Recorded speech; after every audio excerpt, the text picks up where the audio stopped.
Les noves tecnologies evolucionen, el canvi és constant i internet n'és un dels protagonistes principals.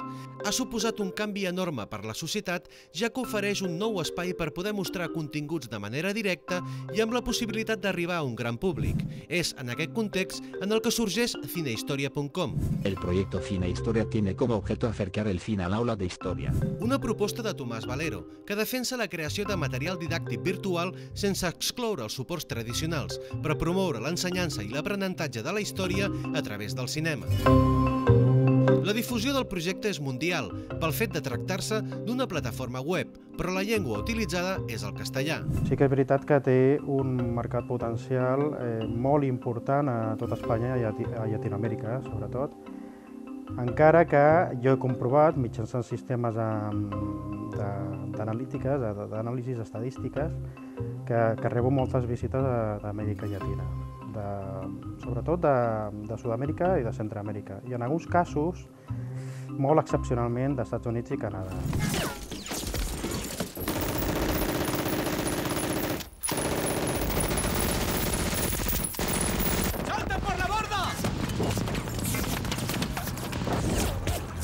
Cinehistoria.com parla d'història del món contemporani mitjançant pel·lícules que l'expliquen o ajuden a explicar-la i construir-la.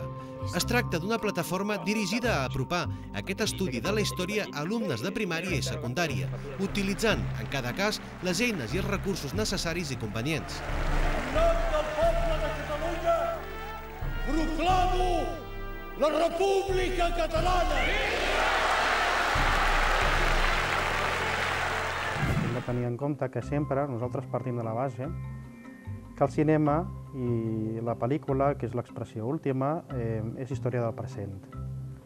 Per tant, sí que considero jo mateix que es pot utilitzar una pel·lícula no com a coartada, sinó com a instrument per estudiar períodes més remots de la història, com ara el de la prehistòria, i un exemple seria la pel·lícula de James Jackson Now, d'En busca del fuego, per exemple, però sempre tenint en compte aquest principi, que el film és història del present. El film reflecteix la mentalitat d'una societat en un moment donat.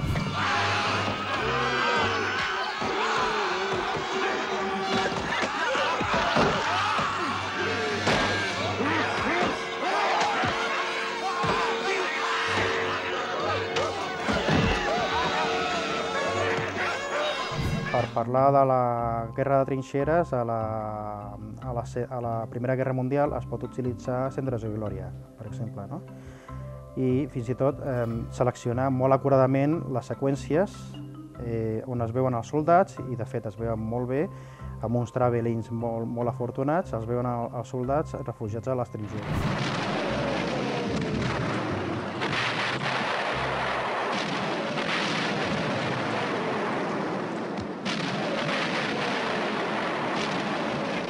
És una forma també d'apropar el cinema a l'estudiant i no limitar-se, com fan malauradament alguns professionals, potser per manca de temps, per manca de mitjans, pel que sigui, no per voluntat pròpia, no és volitiu, no limitar-se simplement a fer una projecció sencera de la pel·lícula com a excusa per no donar classes, no?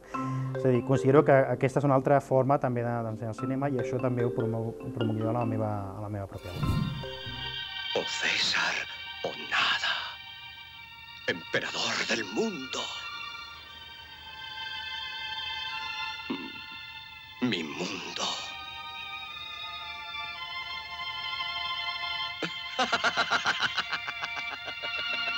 El portal rep una mitjana de 10.000 visites mensuals i ha tingut una difusió important a diversos mitjans, el que significa que la repercussió no es queda únicament en els usuaris, sinó que va més enllà, així com tampoc es queda en el que es pot llegir en línia, ja que el seu autor ha publicat físicament part d'allò que mostra en el món virtual. He escrit un llibre que es titula Nos vamos al cine, la pel·lícula com a medio educativo, i està tenint molta difusió també a les escoles i als instituts.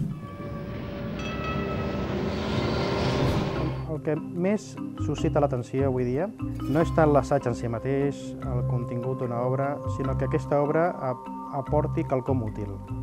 I en aquest cas és un llibre que aporta, és breu, és un format breu, gairebé es podria dir que és un llibre de butxaca, però aporta propostes metodològiques que són molt útils pels professors i alumnes. A partir de ahora únicamente hablaréis cuando se os hable. Y la primera y la última palabra que saldrá de vuestros sucios picos será señor. ¿Me entendéis bien, capullos? Señor, sí, señor. ¿Qué coño? No os oigo. Gritad como si tuvierais huevos. Señor, sí, señor. Al portal podem trobar un ampli ventall de pel·lícules analitzades, com El nuevo mundo de Terrence Malick, el documental Una verdad incòmoda o les espanyoles El verdugo, Los lunes al sol i Bienvenido Mr. Marshall, entre d'altres. Aquí trobarem un anàlisi profund on no només es parla d'aquelles característiques més tècniques del film en qüestió, sinó també del context en el que ha estat rodat i el moment històric que representa, així com quina ha estat la seva rebuda i influència en el públic. L'exemple potser més recurrent seria el de l'Atrezzo. Quina mena d'indumentària utilitzen una pel·lícula en funció de les inclinacions del director, en funció dels seus coneixements sobre el període històric que està tractant, etc.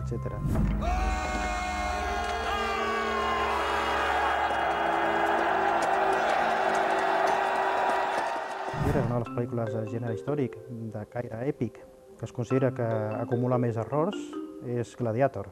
A la pel·lícula, per posar-vos un exemple, doncs apareix una casa que suposadament és romana, a la via de Mèrida, Mèrida Augusta era aleshores, i és una casa italiana renaixentista.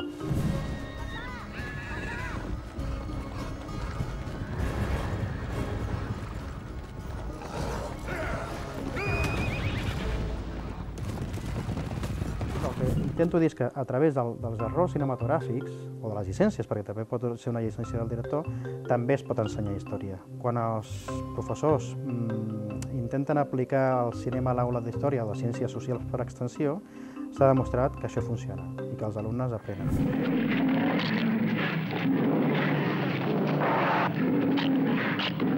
Cinehistoria.com serveix per acostar pel·lícules oblidades pels més joves i descobrir que aquests films són transportables en l'època actual i com a anàlisi de fets històrics. És una de les molt poques pàgines, per no dir gairebé l'única d'aquest caire, relacionada amb l'estudi de la història a través del cinema, que més s'apropi a l'escola. Vamos a construir nuevas escuelas, nuevas carreteras. Puedo aseguraros que en mi corazón soy un hombre sencillo, como vosotros. Sé quiénes sois y también todo lo que sois. Y soy como vosotros.